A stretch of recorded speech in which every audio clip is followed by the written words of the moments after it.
जब आप तैयारी करते हैं तो तैयारी के दौरान जो सबसे इम्पोर्टेंट वर्क है वो है आंसर राइटिंग। और आंसर राइटिंग जब आप सीख लेते हैं तो फिर आपकी सफलता में कोई रुकावट नहीं रहती है।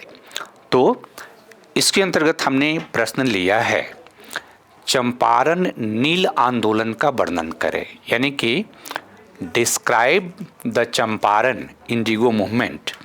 Describe the Champaran Indigo movement यानी इसके अंतर्गत हमें नील आंदोलन का वर्णन करना है और फिर हमें इसके प्रभाव को भारतीय जो स्वतंत्रता आंदोलन है, स्वतंत्रता संग्राम है, उस पे इसके प्रभाव को दिखाना है। यानी ये क्वेश्चन जो कि बीपीएससी ने 38 मार्क्स में आपको पूछा है, एक फुल लेंथ क्वेश्चन है और इस फुल लेंथ क्वेश्चन का आंसर आप भी किस तरह से लिखेंगे, इसके क्या फॉर्मेट होंगे और पूरी डिटेल में आज मैं आपके साथ डिस्कशन करूंगा। तो सबसे पहले हम ये देखें कि इस क्वेश्चन के जो कोर डिमांड क्या है ना। जब क्वेश्चन का कोर डिमांड आप समझेंगे, जैसे अगर किसी चीज़ पर कहा जाता है कि वर्णन करें, है ना, तो आपके दिमाग में क्या क्या बात आती है कि अगर चंपारण सत्याग्रह का वर्णन करना है तो चंपारण सत्याग्रह के वर्णन में हम किन किन इम्पॉर्टेंट एस्पेक्ट को यहाँ पर शामिल कर सकते हैं। तो देखिए, वर्णन के अंतर्गत जो सबसे इम्पॉर्टेंट चीज़ आपको क्या करना है कि इसके कारण का वर्णन करना है। कारण के वर्णन करने के साथ साथ इसके स्वरूप यानी इसकी प्रकृति का वर्णन करना है, नेचर का वर्णन करना है और इसके साथ साथ इसकी जो सफलताएं हैं उन सफलताओं का भी उल्लेख करना है और इसके साथ साथ इसमें इसकी जो सीमाएं हैं, लिमिटेशंस को भी आपको दिखाना है। यानी जब कभी भी हम इस तरह के प्रश्न का आंसर लिखते हैं और बीपीएससी में आमतौर पर यह देखने को मिलता है कि बीपीएससी का जो प्रश्न का पूछने का तरीका है वह देखने में बहुत सिंपल लगता है, लेकिन जिन प्रश्नों में वर्णन शब्द जुड़ा होता है, डिस्क्राइब शब्द जुड़ा होता है, उन प्रश्नों में समस्या ये होती है कि सारे डायमेंशन को हमें टच करना होता है, राइट। और इसलिए सारे डायमेंशन को चूंकि टच करना होता है तो इसलिए आपको यहाँ पर ये 4 महत्वपूर्ण डायमेंशन जो है चंपारण सत्याग्रह के वर्णन के अंतर्गत आप करेंगे। और राष्ट्रीय आंदोलन पर इसका क्या प्रभाव पड़ा, राइट। तो राष्ट्रीय आंदोलन पर प्रभाव को भी अगर आप देखने जाएंगे तो इसके अंतर्गत भी कुछ महत्वपूर्ण जो है चीज़ों को आपको ध्यान में रखना है कि एक तो राजनीतिक के जो रणनीति है राष्ट्रीय आंदोलन का, उस राजनीतिक रणनीति पर इसका प्रभाव आप दिखाएंगे। दूसरा, आप देखेंगे कि राष्ट्रीय जो आंदोलन है उसके सामाजिक जो आधार है, सोशल जो बेस है, उस सोशल बेस पर इसका प्रभाव पड़ता है। और तीसरा कि राष्ट्रीय आंदोलन में आर्थिक मुद्दा, राइट, यानी आर्थिक मुद्दा, जैसे ये एक आर्थिक मुद्दा भी था, या कृषकों का मुद्दा, राइट, या ग्रामीण क्षेत्र का जो मुद्दा है, ये किस तरह से यह जो है नील आंदोलन राष्ट्रीय आंदोलन के दिशा को प्रभावित करता है, क्योंकि यह राष्ट्रीय आंदोलन में जो इकोनॉमिक थॉट है हमारे नेताओं का, उसको भी प्रभावित करता है। और फिर यह आंदोलन एक तरह से क्षेत्रीय आंदोलन एवं राष्ट्रीय आंदोलन के बीच एकीकरण करता है, इंटीग्रेशन करता है। आगे हम लोग इन मुद्दों को देखेंगे। इस प्रमुख जो पॉइंट है, इन प्रमुख जो बिंदु हैं, इन प्रमुख बिंदुओं को हम स्पष्ट करेंगे। और एक महत्वपूर्ण यहाँ पर चीज़ ये भी ध्यान में रखिएगा कि इसको एक तरह से नीचे से परे दबाव के रूप में भी देखा जाता है। कि नीचे से परे दबाव का मतलब क्या है कि एक कॉन्सेप्ट है हिस्ट्री फ्रॉम बिलो का, राइट।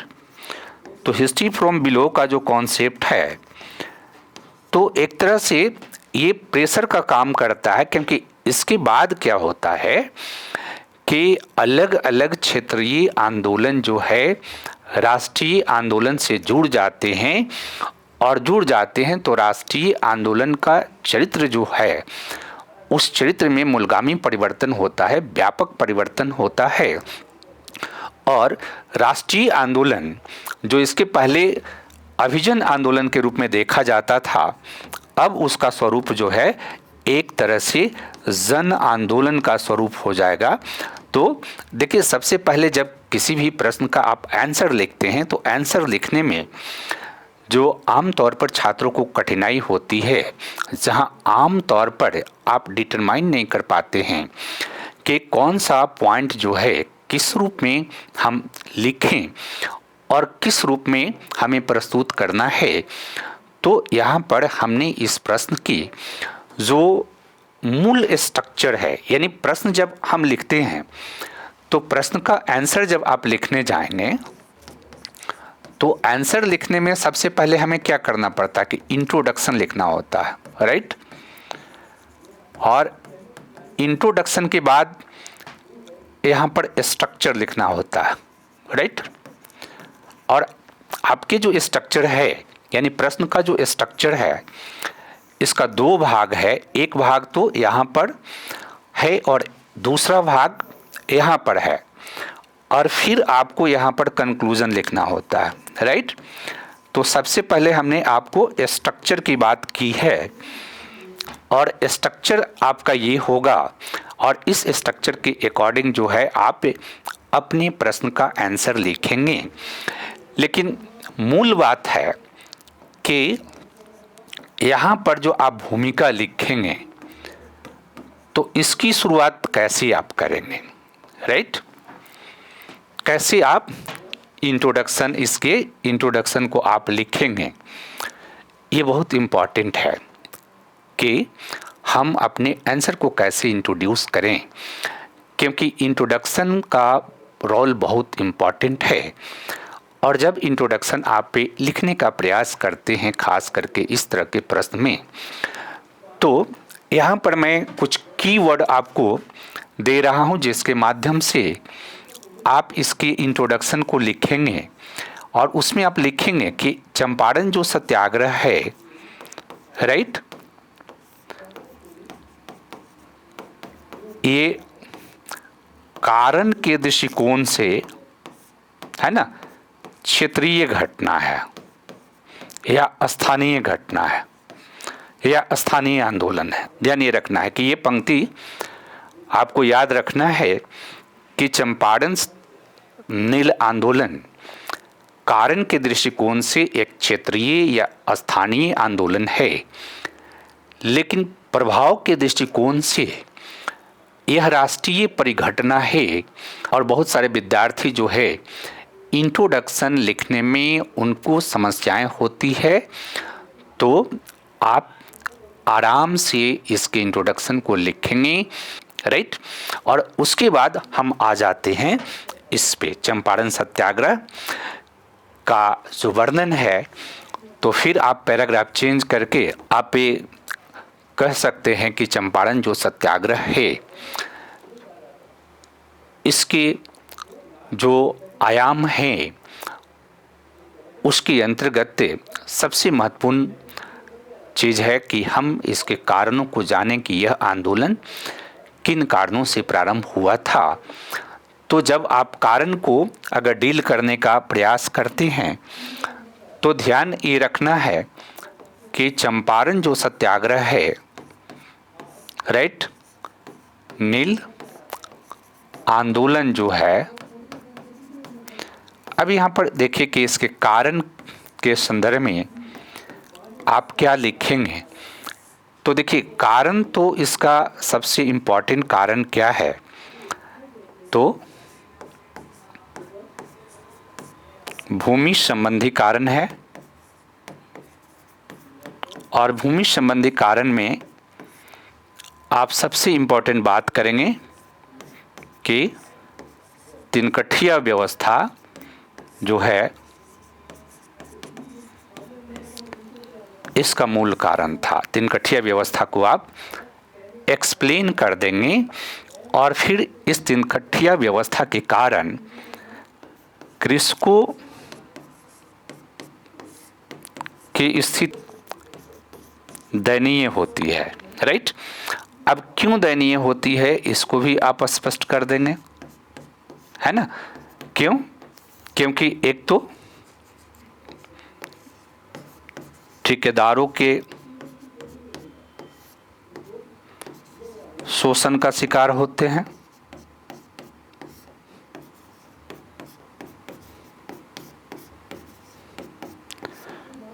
जमींदारों के शोषण के शिकार होते हैं,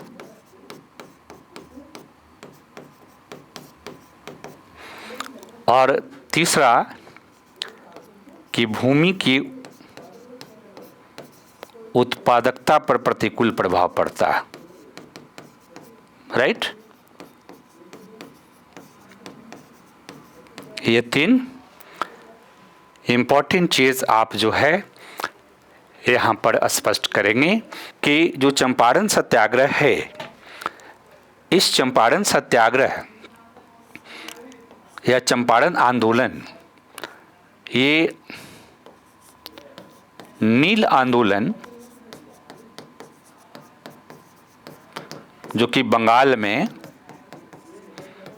1860 में हुई थी, उसकी निरंतरता से भी प्रभावित था, राइट। अब देखिए एक कोई अकेले इस क्षेत्र में नहीं हो रहा है, अलग अलग क्षेत्रों में नील के मुद्दे को लेकर के कृषकों ने आंदोलन किया था और उनके जो मुद्दे थे उस मुद्दे में कुछ समानता भी था। तो इसके कारण भी उसकी निरंतरता के प्रभाव के कारण जो है यह आंदोलन आगे बढ़ती है। और फिर अगर हम बात करें कि इसके लिए एक और महत्वपूर्ण कारण आपके सामने आया, ये है तत्कालिक, राइट। तो तत्कालिक कारण को भी थोड़ा सा आप डिस्कस करेंगे, खास करके ये 19th सेंचुरी है ना, 19वीं सदी के अंतिम चरण में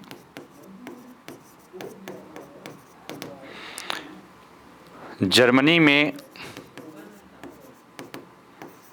रासायनिक नील का उत्पादन प्रारंभ हुआ, राइट।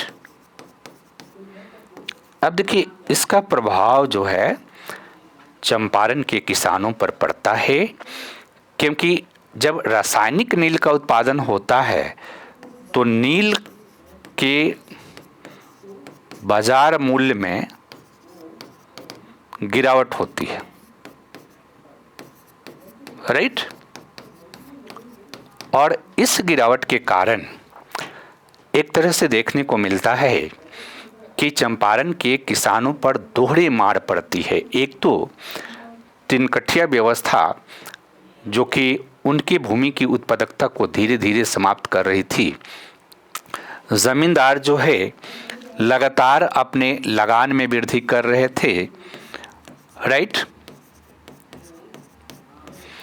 और अब उनके सामने बाजार का संकट आ गया, क्योंकि जो उत्पादन कर रहे थे उसके उत्पादन के जो प्रोडक्ट थे उसके मूल्य में कमी आ रही थी, और उनके मूल्य में कमी आ रही थी तो एक नया संकट था जो चंपारण के किसानों को परेशान कर रही थी। और इस स्थिति में चंपारण के किसान जो है तिनकठिया व्यवस्था के अंतर्गत जो अनुबंध थी, जो कॉन्ट्रैक्ट था, उस कॉन्ट्रैक्ट से मुक्ति चाहते थे। अब यहाँ पर जब किसानों ने ठेकेदारों से अनुबंध की मुक्ति की मांग की तो ठेकेदारों ने अनुबंध खत्म करने के एवज में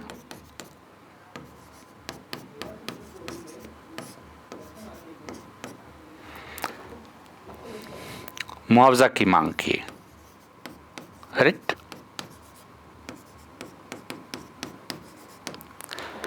तो एक ये बहुत इम्पॉर्टेंट चीज़ है जहाँ पर कि वो मुआवजा की मांग करते हैं, और इस स्थिति में स्थानीय जो लीडर हैं, स्थानीय कृषक नेता जैसे राजकुमार शुक्ल,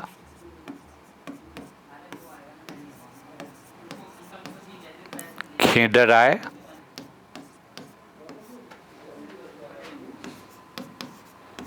संत राउत, ब्रजकिशोर प्रसाद,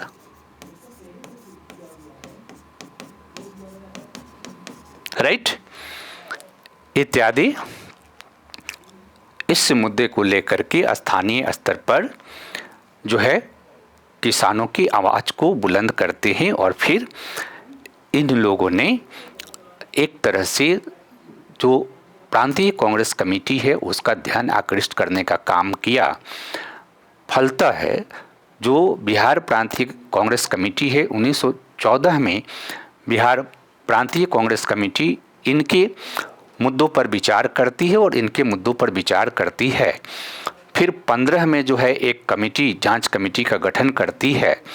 और फिर आप जानते हैं कि 16 में लखनऊ अधिवेशन होता है, तो उस लखनऊ अधिवेशन में राजकुमार शुक्ल और ब्रजकिशोर प्रसाद, राइट, दोनों पहुंचते हैं। राजकुमार शुक्ल जो है गांधी जी से आग्रह करते हैं कि वो बिहार आएं और बिहार आकर के चंपारण के किसानों की स्थिति का मूल्यांकन करके आंदोलन को नेतृत्व प्रदान करें।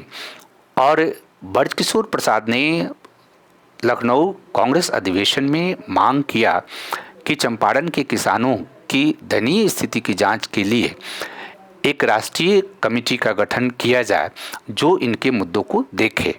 यानी एक तरह से आप देखिए कि 16 में 14 से ये प्रक्रिया शुरू हुई कि एक बिहार के एक स्थानीय मुद्दे को लेकर के बिहार प्रांतीय कांग्रेस के लोग सक्रिय होते हैं, एक्टिव होते हैं, और यह फिर स्थानीय जो बिहार का मुद्दा था वो राष्ट्रीय जो कांग्रेस के अधिवेशन है उसमें जाता है। हालांकि तब गांधी जी इसके लिए तैयार नहीं होते हैं। फिर गांधी जी वापस आते हैं 1917 के अप्रैल में, और जब गांधी जी 1917 के अप्रैल में आते हैं चंपारण, तो चंपारण के डिस्ट्रिक्ट मजिस्ट्रेट से वो बात करने का प्रयास करते हैं, लेकिन चंपारण के डिस्ट्रिक्ट मजिस्ट्रेट ने गांधी जी को ही गिरफ्तार कर लिया। और गिरफ्तारी के विरुद्ध जो है गांधी जी ने सविनय अवज्ञा आंदोलन प्रारंभ किया, और यहीं से यह आंदोलन एक तरह से संगठित रूप में शुरू हो जाता है। बाद में गांधी जी को सरकार कहती है कि 100 रुपये की जो है जमानत पर वो अपना जमानत ले लें। गांधी जी ने जमानत लेने से इनकार कर दिया, और फिर बाद में बिहार के जो लेफ्टिनेंट गवर्नर हैं उन्होंने गांधी जी को रिहा करने का आदेश दिया, और चंपारण एग्रीगेरियन एक कमेटी का गठन किया गया जिसमें गांधी जी भी एक मेंबर के रूप में शामिल हुए। और फिर यह कमेटी इसकी जांच करती है, और जांच करने के बाद पाती है कि किसानों के मुद्दे जो हैं सही हैं, और इस तरह से बिहार सरकार जो है चंपारण एग्रीगेरियन एक्ट पारित करके तिनकठिया व्यवस्था को खत्म कर देती है। और यह आंदोलन अपने सीमित लक्ष्य को प्राप्त कर लेता है, राइट। तो एक तरह से कारण की आप व्याख्या यहाँ पर करेंगे। देखिए, क्योंकि एक क्वेश्चन में बहुत बड़े डायमेंशन को हमें लेना है, बहुत सारी चीज़ों को हमें करना है, तो आप पे पॉइंटर फॉर्म में जो है चीज़ों को स्पष्ट करते हुए आगे बढ़ेंगे। इसके बाद अगर हम देखें कि जो चंपारण सत्याग्रह है, इसका स्वरूप क्या था, इसकी प्रकृति क्या थी, राइट। एक दो एस्पेक्ट यहाँ से लिखना है। तो स्वरूप क्या था कि ये कृषक का आंदोलन था, राइट। एक तरह से कृषक का आंदोलन था और प्रारंभ में स्थानीय नेतृत्व था इसमें, ठीक है, यानी लोकल लीडरशिप था जिसका हमने चर्चा किया। और प्रारंभ से ही ये क्या था, शांतिपूर्ण था, ठीक है, शांतिपूर्ण आंदोलन था, ठीक है। हालांकि 1905-8 से ही आंदोलन शुरू हो गया था, लेकिन जब इसमें गांधी का आगमन होता है, गांधी जब इस आंदोलन से जुड़ते हैं, तो यह आंदोलन गांधीवादी राजनीतिक रणनीति का प्रयोगशाला बनती है, ठीक है। यानी आप जानते हैं कि गांधी जी ने दक्षिण अफ्रीका में अपनी राजनीतिक रणनीति को सफलीभूत किया था, और वह राजनीतिक रणनीति पहली बार इंडिया में बिहार के चंपारण में उसका एक्सपेरिमेंट किया जाता है। और यह राजनीतिक रणनीति जो है एक तरह से सत्याग्रह पर आधारित था, जिसमें सत्य एवं अहिंसा इसके केंद्रीय विषय वस्तु थे, राइट। और फिर सर्व समावेशी विचारधारा पर आधारित था,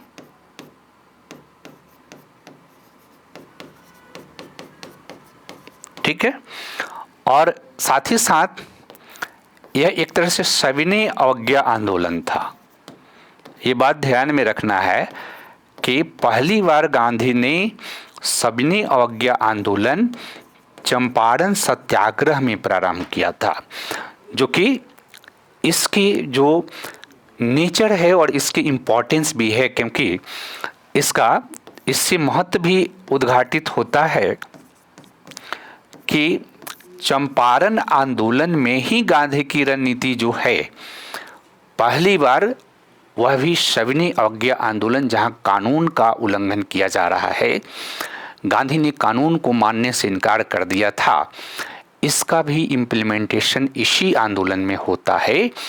और इस तरह से यह शांतिपूर्ण सत्याग्रह पर आधारित सर्वसमावेशी राजनीतिक रणनीति पर आधारित आंदोलन था। और इसका मूल चरित्र जो है कृषक आंदोलन का था, ग्रामीण आंदोलन का था। और इसलिए इस पॉइंट को आपको यहाँ पर डिस्कस करना है। और फिर हम बात करें इस आंदोलन की सफलता का, राइट। तो इस आंदोलन की सफलता जो है ये बहुत महत्वपूर्ण है कि देखिए, अगर भारतीय राष्ट्रीय आंदोलन को अगर आप पढ़ेंगे तो सफलता में पहला तो इम्पोर्टेंट चीज़ यहाँ पर है कि तीन कठिया व्यवस्था समाप्त हो गया। यानी जिस व्यवस्था के विरुद्ध में आंदोलन शुरू किया गया वह व्यवस्था तो समाप्त हो गई, राइट। और दूसरा इसकी सफलता है कि अभी तक राष्ट्रीय आंदोलन के अंतर्गत आप देखेंगे कि उदारवादी हो, चाहे उग्रवादी काल की राजनीति हो या क्रांतिकारी काल की राजनीति हो, अधिकांश जो राजनीतिक रणनीति था वो विफल था। पहली बार जो है चंपारण में ये गांधीवादी राजनीतिक रणनीति को सफलता मिलती है, राइट। यानी कि गांधी ने जो दक्षिण अफ्रीका में जो अनुभव प्राप्त किया था, जो एक्सपीरियंस प्राप्त किया था, वह एक्सपीरियंस आकर के यहाँ सफल होता है। और तीसरा कि पहली बार ऐसा देखने को मिल रहा कि ग्रामीण एवं शहरी नेतृत्व दोनों में समायोजन होता है, दोनों में इंटीग्रेशन होता है। यानी पहले आमतौर पर यह देखने को मिलता था कि राष्ट्रीय आंदोलन के नेता जो ग्रामीण इलाका है, जो अशिक्षित इलाका है, वहाँ से कटे हुए रहते थे और राजनीति उनका फुल टाइम प्रोफेशन नहीं होता था और गांव के अशिक्षित लोग जो है वो राजनीतिक प्रक्रिया में भागीदारी नहीं करते थे। इस आंदोलन में यह बात होती है कि जो ग्रामीण भारत है और शहरी भारत है उन दोनों के बीच मजबूत संपर्क होती है और यह संपर्क आगे भी प्रभाव में भी आप लिख सकते हैं। और इस तरह से यह आंदोलन कृषक आंदोलन जो है कि सफलता की एक नई कहानी कहती है। लेकिन इसके बावजूद आप इसके सीमाओं के बारे में भी बात करेंगे कि इस आंदोलन की सीमाएं क्या है, राइट। यह भी बहुत इम्पॉर्टेंट है कि आंदोलन जो है, हालांकि जिस मुद्दे को लेकर के यह आंदोलन हुआ उस मुद्दे की सफलता तो मिली, लेकिन इस तिनकठिया व्यवस्था से लाभ किसको हुआ? तो इससे लाभ हुआ बड़े कृषक एवं मध्यम कृषक को, राइट। इससे छोटे कृषक को कोई लाभ नहीं हुआ। ये बात ध्यान में रखना है कि छोटे कृषक के इससे लाभान्वित नहीं होते हैं, राइट। इनको नो बेनिफिट होता है। तो एक तो इसका सीमा ये है। दूसरा कि लगान में कमी नहीं हुई, राइट। यानी केवल तिनकठिया व्यवस्था ही प्रॉब्लम नहीं थी, लगान में लगातार वृद्धि हो रही थी, जमींदारों के द्वारा किया जा रहा था। इस चीज पर यह आंदोलन ध्यान केंद्रित नहीं करता है और चूंकि लगान पर ध्यान केंद्रित नहीं किया जाता है तो ये एक इसकी बहुत बड़ी समस्या थी। और तीसरा कि इसमें मजदूरों एवं भूमिहीनों के लिए कुछ नहीं था।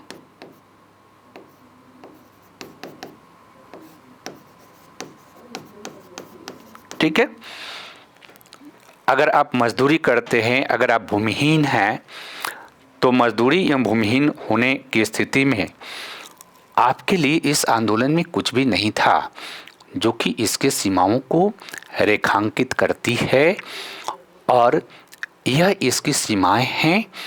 लेकिन इन सीमाओं के बावजूद इस आंदोलन का महत्व व्यापक है। और महत्व कैसे व्यापक है, तो इसके महत्व को अगर दिखाना है तो हमें दिखाना है कि ये राष्ट्रीय आंदोलन को व्यापक तौर पर प्रभावित करता है,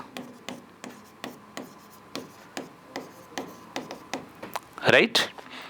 यानी हमारा नेशनल मूवमेंट है, उस नेशनल मूवमेंट को यह आंदोलन व्यापक तौर पर प्रभावित करता है। कैसे प्रभावित करता है, हमने पॉइंट्स आपको पहले ही बताया था। तो देखिए, राष्ट्रीय आंदोलन को प्रभावित करता है कि राष्ट्रीय आंदोलन के चरित्र में मूलगामी परिवर्तन होता है। मूलगामी परिवर्तन का मतलब होता है कि फंडामेंटल परिवर्तन हो गया, राइट।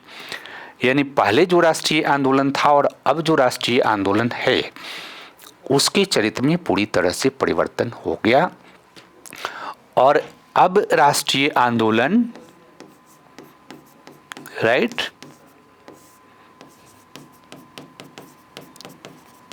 में गांधी का एक राष्ट्रीय नेता के रूप में उद्भव होता है।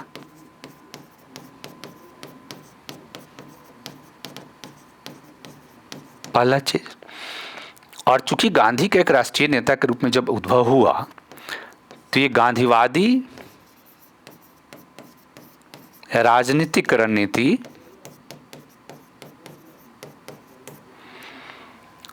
की सफलता है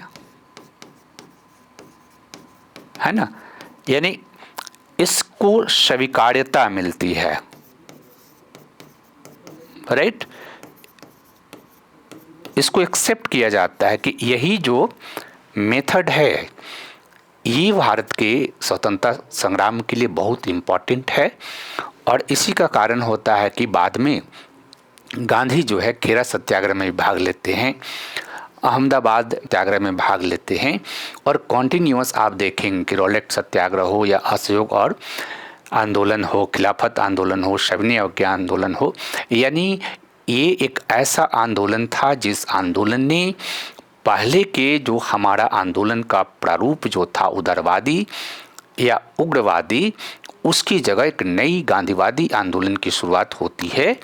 और यह नई गांधीवादी आंदोलन, इसकी अपनी जो विचारधारा थी, गांधीवादी आंदोलन की अपनी जो विचारधारा होती है जो कि सर्वसमावेशी विचारधारा है, इस सर्वसमावेशी विचारधारा पर आधारित आंदोलन और सत्याग्रह और सविनय अवज्ञा आंदोलन पर आधारित या असहयोग आंदोलन पर आधारित जो आंदोलन का प्रारूप है, उस आंदोलन के प्रारूप को स्वीकृति मिलती है। और इसलिए यह आंदोलन भारतीय राष्ट्रीय आंदोलन को व्यापक तौर पर प्रभावित करता है। फिर आप देखिए कि इस आंदोलन ने राष्ट्रीय आंदोलन के सामाजिक आधार का विस्तार कर दिया। देखो, सामाजिक आधार का विस्तार का मतलब क्या है कि पहले क्या था, तो पहले हमारे राष्ट्रीय आंदोलन का जो स्वरूप था वो अभिजनवादी था, इलिट क्लासवादी था, शिक्षित मध्यम वर्ग उसमें डोमिनेट करते थे। लेकिन अब क्या हुआ कि इस आंदोलन के फलस्वरूप भारतीय राष्ट्रीय आंदोलन में शिक्षित प्लस अशिक्षित दोनों का संपर्क होता है, ग्रामीण प्लस शहरी दोनों का संपर्क होता है, कृषक प्लस मजदूर ये एक साथ आते हैं। और इसके अलावा जो समाज के गरीब वर्ग है, वह समाज का गरीब वर्ग भी इस आंदोलन से जुड़ता है। और फिर एक तरह से कहा जाता है कि राष्ट्रीय आंदोलन का आधार इसी के बाद ग्रामीण भारत की ओर उन्मुख होता है।